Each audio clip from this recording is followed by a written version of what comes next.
So Jesus uses the story of a certain man who threw a great feast to illustrate for us what the kingdom would actually look like versus what we think it looks like. You know, there is a discrepancy between what God calls the kingdom and what we call the kingdom.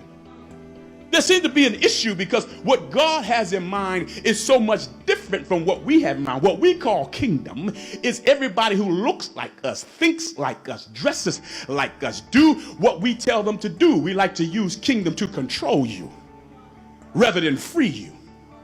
Oh, you preaching, Faison. And Jesus showed us who would be included, and also, here's the word, who would be invited. It will not be filled with just the affluent, the educated, the powerful, the wealthy, or the popular. That's not what the kingdom would look like. But there would be a whole nother class of people, a group of people who would be invited to attend as well. These people will be considered by us as misfits. They don't seem to fit in anywhere. They don't seem to fit in any particular group or club or clique. And I'll be honest, some of you in here right now, you found solace in the church because even in the world, you found yourself always on the outside. That you hung with people, but you was always the oddball out.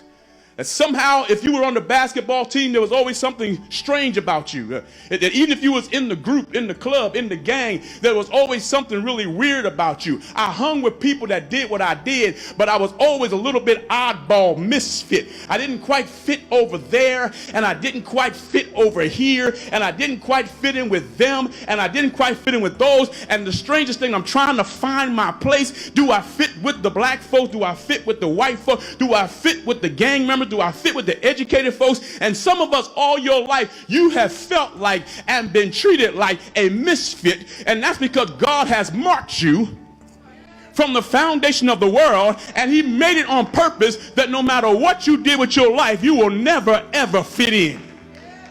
Oh, y'all ain't gonna talk to me. This is for anybody in here who's ever felt like a misfit, a weirdo, a strange. I don't talk like they talk. I don't think like they think. I don't know why I think like I do. Somehow we're in the same room and the same thing. They're laughing at stuff that's not funny to me. They're motivated by things that don't turn me on. And even though I call them, quote unquote, my friends, we don't think the same way. We don't act the same way because there's always something. How many of you sense that God has always had something strange about you? I've been a misfit all my life. All my life I've been a misfit. All my life I kept trying to fit in with certain kinds of people. And I thought I could roll with certain people. But somehow when I thought I was in, God let me know you're not with them.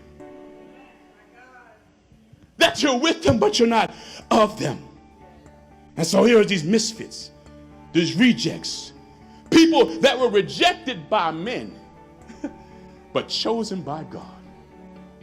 How many know that you'd rather be rejected by men and be chosen by God? That God will make room because here comes the misfits.